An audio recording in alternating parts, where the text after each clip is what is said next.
It began with a detail that felt wrong, though no one could have said why at first. A quiet discrepancy, a name on a slate that didn't belong there. Velcro noticed it while finishing a routine review, the kind done without thinking, the kind that usually confirmed expectations rather than challenged them. He read the entry once, then again. A human. The word sat there, inert and unimpressive, and yet it unsettled him more than any casualty report ever had. Humans did not come to 5. Humans were not assigned to his program. Somewhere, in some administrative layer far removed from sulfur air and bone-deep gravity, someone had made a mistake. Or worse, they hadn't. Velcro had spent 3 decades learning how the universe actually worked, not how it was described in training manuals. He knew what bodies failed first under pressure. He knew which species cracked psychologically before their muscles gave out. He knew the difference between courage and ignorance, because he had watched both bleed out on the same volcanic rock. His academy was not a place of discovery. It was a place of subtraction. Candidates arrived believing something about themselves. Most left stripped of that belief if they left at all. And now, according to the slate, a human woman in her early 20s was scheduled to arrive by morning. No classification listed, just blank space where the warning should have been. He told himself it was an error. Databases were messy at the edges, but his hands hesitated when he scrolled further. The physical specs were there. Light frame, bone density within human norms, muscle mass unremarkable.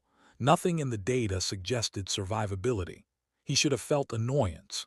Instead, he felt a thin, creeping discomfort, the kind that came when assumptions went unexamined for too long. He leaned back and stared at the ceiling, metal still bearing the memory of a plasma mishap months earlier. That cadet had nearly died and been proud of it afterward. Pride was common here. Survival bred it. Humans, by contrast, were known for smiling too much and asking questions that didn't matter. He remembered one struggling with a ration seal on a station, face flushed, apologizing while asking for help. That memory had been good for a laugh. This was different. This was paperwork that led to funerals. Outside his window, 5 rotated into its harsher phase. Gravity pressed down with the familiar insistence that never quite let the body forget where it was. The air filtration systems hummed, barely keeping the sulfur compounds at tolerable levels. On the training fields, silhouettes moved slowly, elite cadets already pushed to exhaustion. This place broke shock troopers in days. Thornback raiders barely passed. He gave the humans 6 hours. That was generous. He sent a message to medical, flagged high priority, and told himself he was being responsible, not cruel. He had learned long ago that optimism killed faster than realism. Script. Morning arrived without ceremony. The shuttle docked at 700. Velcro watched from the platform, already tired in a way that had nothing to do with sleep. The other new cadets assembled with the usual tension, muscle, armor, predatory stillness. And then the human stepped down. She smiled. Not the brittle smile of nerves, but something open and unguarded, as if she'd arrived somewhere mildly interesting rather than actively lethal. Her uniform hung loose. Her bag looked heavy. She waved. The group noticed. They always did when something broke the expected pattern. A glanced at her, then away, as if embarrassed on her behalf. The Thornback brothers rumbled softly, amusement edged with disbelief. Even the scout paused, head tilted, recalculating. Brooks dropped her bag, lifted a hand, and greeted them like colleagues. No one answered. The silence stretched, awkward and thick, until Velcro stepped forward and cut through it with his amplified voice. He delivered the orientation as he always did: mortality statistics, environmental hazards, the reminder that survival was conditional, not promised. He watched their reactions with practiced detachment, nodding posture changes, breathing patterns. Then the human raised her hand.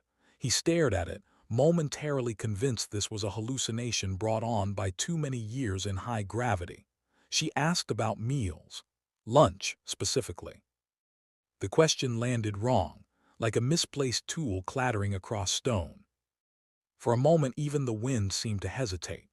Velcro felt something tighten behind his eyes. He explained slowly that this was a death world, that food was not a comfort but a resource, that gratitude was expected. nodded satisfied and thanked him. It should have ended there, it didn't. As he continued, he caught himself watching her more than the others. She listened. She didn't fidget, she didn't look afraid. That absence, more than any bravado, unsettled him. Training began. Hours passed. The human did not collapse. She did not lag. She walked through the high-gravity course with a measured pace that conserved energy rather than wasted it. She commented on the heat with mild annoyance, like someone stuck in an overwarm room. When others gasped under respirators, she remarked on the smell and kept moving. Velcro told himself anomalies happened. Equipment failed. Bodies surprised you. Still, by midday, his certainty had eroded into something quieter and more dangerous: doubt. They broke in Sector 7, where the ground itself seemed hostile. Cadets collapsed into shade, drained. Rations were distributed, standard issue, perfect. Emotionally empty, declined hers. She said she'd brought lunch. Velcro felt the twitch return. She unpacked containers, each one releasing smells that triggered instinctive recoil in species hardened against decay. Fermented vegetables, preserved meat, carbonated liquid. She ate with pleasure, complained about the absence of spice. Velcro watched, unable to reconcile what he was seeing with what he knew. The others reacted with horror, reacted with appetite. When someone pointed out that her food would kill most species, she seemed genuinely surprised. To her it was normal. That word echoed in his mind. Normal. He stepped away, hands unsteady, and pulled up the missing data. Earth, classification. The result loaded, Class 12, higher than 5, higher than his academy. The numbers were precise, the implications were not. He sat down hard, the slate slipping from his grasp. The human hummed softly, offering food no one would accept. Velcro laughed then, a sound scraped raw by disbelief. Not joy, not relief. The laugh of a structure collapsing quietly from within. He had built a career on comparative danger, on the assumption that his environment represented an upper limit. Earth did not fit into that framework. Earth exceeded it. That evening, alone in his office, he read until his eyes burned. Storm systems that erased cities, predators that hunted for sport, microbes that killed invisibly. Humans lived there without special equipment, without calling it training. They adapted, they normalized danger. Calm was not arrogance, it was familiarity. When she asked when the hard part would begin, he laughed again, softer this time. He showed her the data. She shrugged, said the air felt light, mentioned growing up with bad air quality. He realized then that his academy had not prepared him for this kind of. After she left, still smiling, he deleted the transfer request he'd started. Someone would have to adjust the galaxy's expectations. Someone would have to sit with the discomfort of realizing that strength was contextual, that resilience wore many shapes. Velcro looked at the training schedule and began to change it, not out of spite but out of necessity. The universe had shifted, slightly but irrevocably. He would not pretend otherwise. It started, oddly enough, with silence. Not the heavy, oppressive kind that 5 specialized in, but a thinner quiet that crept into Velcro's thoughts as he watched the next day's training feed. He had slept poorly, not from fear or excitement, but from the low-grade irritation of questions that refused to settle. He had rewritten parts of the schedule at dawn, then rewritten them again, each revision less confident than the last. The human's presence had not broken his program yet, but it had bent it, and he wasn't sure how much pressure remained before something snapped. Brooks arrived at the wilderness zone briefing early. She always did. It wasn't eagerness exactly, more a habit, like arriving at a transit platform 10 minutes ahead of time because delays were normal where she came from. She checked her gear, adjusted straps that didn't quite fit her frame, and waited. Velcro watched her through the glass partition, looking for signs of fatigue that should have been there by now. There were small ones, a stiffness in her shoulders, a slower stretch before movement. But these were the marks of use, not damage, the kind of wear a body expected and planned around. The wilderness zone was designed to strip comfort down to its skeleton. No controlled climate, no guaranteed rations, navigation aids that failed unpredictably. Cadets learned quickly that the environment did not care about effort, only outcomes. Velcro briefed them with fewer words than usual. He found himself conserving explanations, unsure which assumptions still applied. As they moved out, gravity tugged at joints, sulfur haze blurred distance, and the ground radiated residual heat. The others adjusted with visible strain, adjusted quietly. By the second hour, the group had split into pairs, forced by terrain and necessity. Ended up with the scout whose reflexes were famous but whose endurance was limited. Velcro monitored their biometrics closely. Stress markers spiked early, then stabilized. Rose slowly, plateaued, and held. That plateau bothered him. Most cadets showed peaks and crashes. She did not. When hesitated at a narrow rock passage, calculating risk, waited without impatience. She did not push. She did not reassure. She simply stayed present, breathing evenly until moved. Later, when stumbled, took more of the load without comment. It cost her. Her gait changed. A slight limp developed. Velcro noticed it immediately and felt an unexpected tightening in his chest. This was not heroism. It was practicality. Adjusted her pace to what she could sustain, not what impressed. The choice was small, almost invisible, but it carried weight. He realized he was watching not for failure anymore, but for limits. And that realization unsettled him more than her success ever had. The internal conflict came quietly, as such things often do. Velcro had built his identity on being the arbiter of survival. He decided who was ready and who was not, complicated that role. She did not need him in the way others did.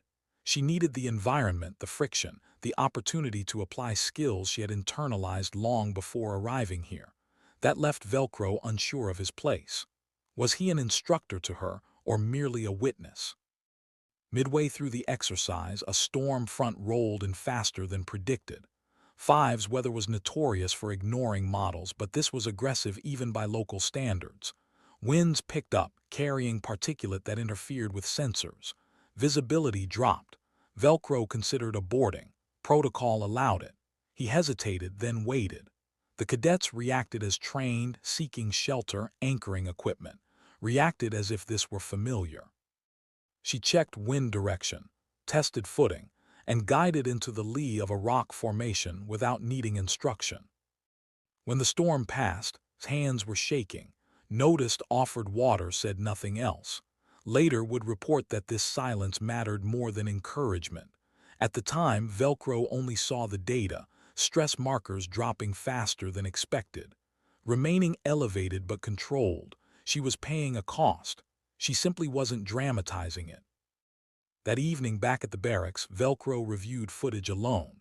He replayed moments, slowed them down, watched micro-decisions unfold. He caught himself searching for flaws with a kind of desperation. There had to be one. No system was perfect. No adaptation without trade-offs. He found small things. Favored one knee when descending steep slopes. She hesitated before crossing unstable ground, calculating longer than the others. Fear, perhaps, or memory. The difference mattered. Fear was weakness here. Memory was experience. He thought of Earth again, not as a classification, but as a lived place. A world where storms destroyed homes and people rebuilt anyway. Where food spoiled and people learned to ferment it. Where pain was sometimes chosen, deliberately in small controlled doses, to build tolerance. He wondered what it did to a species to grow up negotiating risk daily, not as an exception but as background noise. What kind of quiet strength that produced. What kind of blindness, too. Did not socialize much in the evenings. She ate, stretched, slept. When others complained, she listened without offering solutions. Velcro noticed that some cadets gravitated toward her anyway, drawn by something they couldn't name. Stability, perhaps. The sense that panic would not escalate around her, that she would not add weight to a burden already heavy. He recognized the pattern reluctantly. He had seen it before, in veterans who no longer needed to prove anything. On the third day, a cadet failed. Not a Thornback brother pushed past dehydration warnings driven by pride and collapsed. Medical intervened. He survived, barely. Velcro watched as the stretcher passed. Her face tightened for a moment, then smoothed. She looked away. Later, her vitals showed a spike. Guilt, perhaps, or recognition. She knew that line. She had seen it crossed before. That night, Velcro sat in his office and did not read reports. He stared at the wall, listening to the hum of systems that kept the air marginally breathable. He felt older than he had the day before. not weaker, just more aware. He realized that his academy filtered for a specific kind of survivability. Earth had filtered for something else entirely: endurance over time, adaptation without ceremony, the ability to function while carrying unspoken costs. He wondered quietly what the galaxy would do when more humans arrived, when was no longer an anomaly but a pattern. He wondered what assumptions would fall next. The thought did not terrify him. It tired him. There was work ahead: redefinition, adjustment, letting go of the comfort that came with believing you understood the upper limits of hardship. Outside, 5 rotated again, exposing another face to its star. In the barracks, slept, one knee sore, mind already half preparing for tomorrow. She did not think of herself as exceptional. She thought of herself as tired. That, Velcro suspected, was the most dangerous difference of all. There was a moment early in the 4th cycle when Velcro realized he had stopped waiting for the human to fail. The thought came unannounced, slipping in between routine checks and sensor readouts, and it unsettled him enough that he paused mid-step in the control corridor. He stood there longer than necessary, the gravity pressing into his joints, and wondered when, exactly, his expectations had shifted. He could not pinpoint the instant, only the accumulation. 1,000 small confirmations that refused to align with his earlier certainty.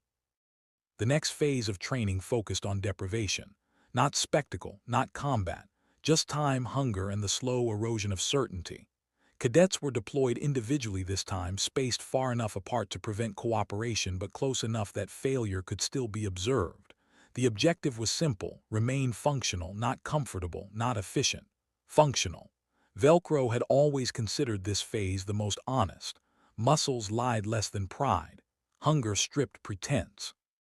Isolation exposed the stories cadets told themselves when no one was listening. Was assigned a basalt ravine with limited shelter and unpredictable thermal shifts. Velcro watched her insertion feed until the signal degraded, then forced himself to look away. He told himself this was discipline, not avoidance. The others struggled in predictable ways. One rationed too aggressively and lost strength early. Another panicked when navigation markers failed and wasted energy doubling back. Data scrolled past, patterns forming and collapsing. Feed returned intermittently, distorted by interference. Each time it did, she was doing something mundane: adjusting a strap, checking the sky, sitting still. Stillness was not passive here. Stillness was a decision. Velcro leaned closer to the display, irritation prickling at the back of his mind. She should have been moving more, searching, doing something that looked like effort. Instead, she waded through a temperature swing that drove another cadet into frantic shelter building. When night fell, she layered clothing with practiced efficiency, not rushing, not hesitating. The biometric data showed fatigue creeping in, but it was managed, rationed like everything else. By the second night, hunger set in. Velcro watched as cadets made mistakes born of it. Hands shook, judgments shortened. Markers dipped lower than before. He felt a flicker of something like concern and dismissed it immediately. Concern was for instructors who blurred lines. He was observing an experiment, not protecting a participant. And yet, when her vitals dropped sharply for a brief window, his hand hovered near the abort command longer than protocol required. She recovered without intervention. The cause was simple: she had chosen to rest instead of push. A decision that cost time but preserved function. Velcro exhaled slowly, unaware he'd been holding his breath. He told himself this meant nothing. Then he replayed the moment twice, looking for error. He found none. On the 5th day, a supply drone malfunctioned and failed to deliver water to one zone. The oversight was caught late. By the time correction was possible, one cadet was already in critical condition. Another was deteriorating, was on the edge of that zone. Velcro faced a choice: divert resources to her area preemptively or hold to protocol and risk cascading failures elsewhere. He chose protocol. It was the correct decision. It did not sit well. Discovered the water shortfall without panic. She adjusted intake immediately, reduced movement, and began collecting condensation from thermal gradients along the ravine wall. The yield was minimal. It was not enough. Velcro watched her adapt again, slower now, the toll visible in the slight tremor of her hands. He felt a familiar tension rise, the one he associated with cadets on the brink. But she did not cross it. She hovered near the edge, aware of it, respecting it. That awareness gnawed at him.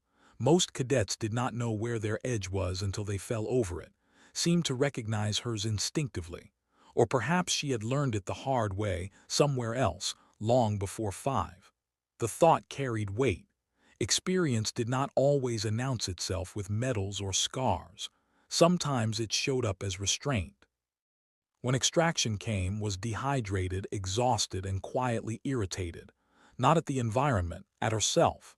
She mentioned later in a brief debrief that lasted less than 2 minutes that she should have positioned her shelter differently. Better airflow, more condensation. Next time, she said, she'd do better. Velcro noted the phrasing. Next time, not if. That night, as cadets recovered, he found himself replaying old footage from Earth archives. Not disasters, ordinary days. Humans moving through crowded streets, eating food that required no explanation to them but baffled outsiders, living with an ambient level of risk that would have triggered warnings anywhere else. He wondered what it did to a mind to grow up with that background noise, whether it dulled fear or refined it. Joined a small group in the common area, listening more than speaking. When another cadet complained about the unfairness of the deprivation phase, she shrugged, said it made sense. You learned what you could carry when nothing was guaranteed. There was no triumph in her tone, no complaint, just acceptance. Velcro felt something shift again, subtle but irreversible. He recognized the cadence. He had heard it before, in voices that had seen too much to argue with reality. Later, alone, he reviewed the Academy's foundational assumptions. He saw them now as artifacts of a narrower data set. Useful, incomplete. 5 was hostile, yes, but it was consistent in its hostility. Earth, by contrast, seemed chaotic, unpredictable. Its dangers came in waves, lulls, sudden reversals. To survive there required a different calibration. Not constant readiness, but adaptability to changing baselines. Embodied that calibration. She did not escalate unless forced. She conserved unless necessary. She endured without framing endurance as virtue. The realization brought with it an unexpected fatigue. Velcro felt the weight of years spent refining a system that filtered for one kind of survivor. He had believed that was enough. Now he was no longer certain. The galaxy was changing. Humans were no longer an abstraction. They were here, quietly exposing gaps no one had thought to question.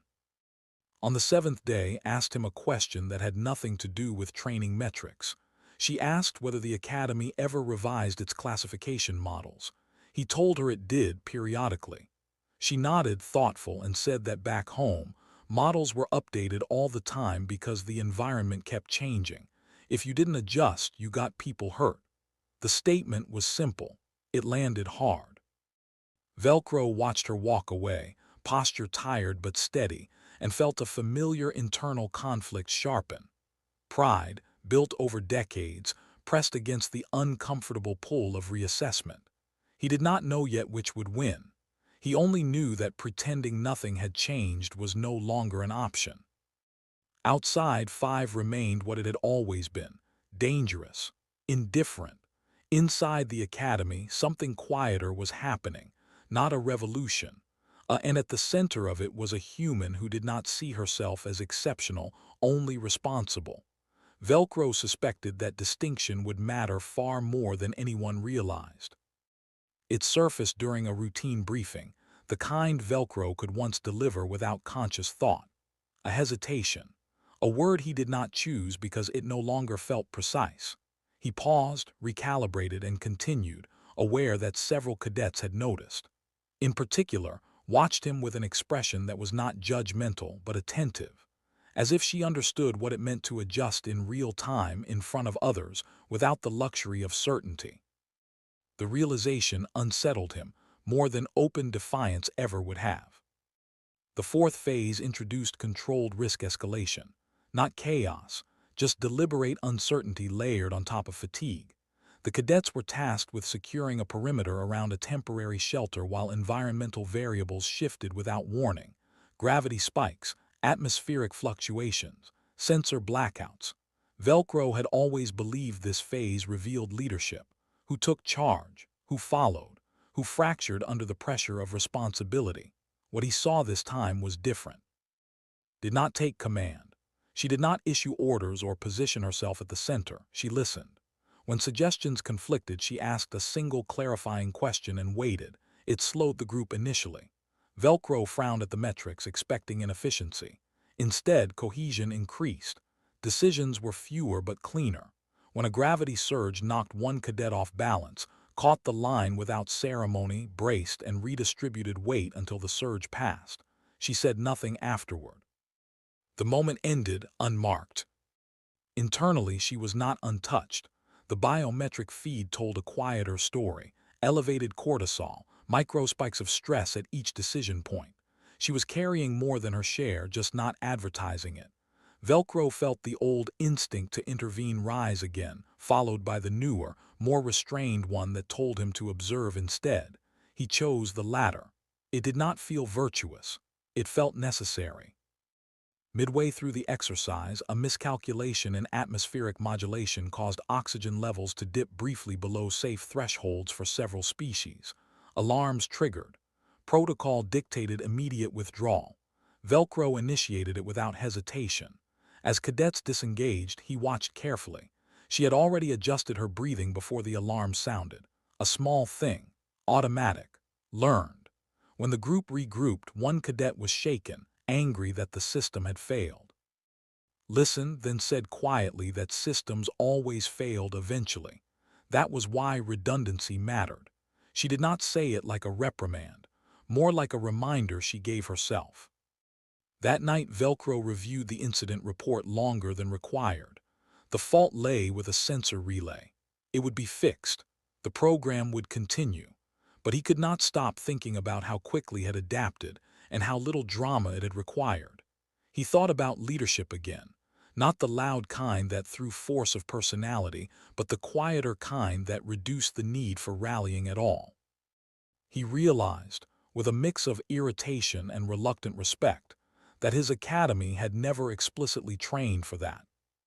The internal conflict sharpened into something more personal. Velcro had built his reputation on decisiveness, on the willingness to make hard calls and live with the consequences. His approach did not undermine that, but it reframed it. She made hard calls too, just smaller ones distributed over time, reducing the chance that any single decision would become catastrophic. It was a different philosophy, not incompatible, just unfamiliar. On the 10th day, exhaustion began to erode tempers. A disagreement over resource allocation escalated between two cadets, voices rising, postures aggressive. Velcro prepared to intervene. Before he could, stepped between them, not physically imposing, but present enough to interrupt the momentum. She acknowledged both perspectives, then pointed out the one variable neither had accounted for: a minor environmental shift that changed the equation entirely. The argument dissolved, not because she asserted authority, but because she reframed the problem. Later, alone, she paid for it. Velcro saw it in the data, a delayed stress response. Heart rate elevated long after the situation resolved. She went to the edge of the training zone and sat for several minutes, eyes closed, regulating her breathing. No one else noticed. Velcro did. He felt a flicker of something like guilt, not because he had pushed her too hard, but because he had benefited from her stabilizing others without acknowledging the cost. He found her there eventually, not as an instructor but as a presence. He did not comment on her performance. He asked if she was all right. She nodded, then hesitated and admitted she was tired in a way that sleep wouldn't fix. He understood that answer more than he expected to. He told her fatigue was not a failure signal here. It was data. She smiled faintly at that, the expression worn but genuine. They spoke briefly about Earth, not its dangers but its rhythms, about weather forecasts that were always wrong in small ways, about infrastructure built with the assumption that it would break and need repair, about growing up with drills that were half practice, half acceptance. Velcro listened, realizing that this was the context he had been missing, not of threats but a culture of adjustment. The difference mattered. As the phase concluded, the cadets' performance metrics showed improvement across the board. Not dramatic, consistent, fewer spikes, fewer crashes. Velcro could not attribute it solely to, but he could not ignore the correlation. He began making subtle changes to the curriculum, emphasizing distributed responsibility, adaptive planning, recovery after error. He did not announce these changes. He simply implemented them, the way systems evolved when no one was watching. The academy did not become easier. If anything, it became more demanding, not of strength but of attention, of self-awareness, of the willingness to revise assumptions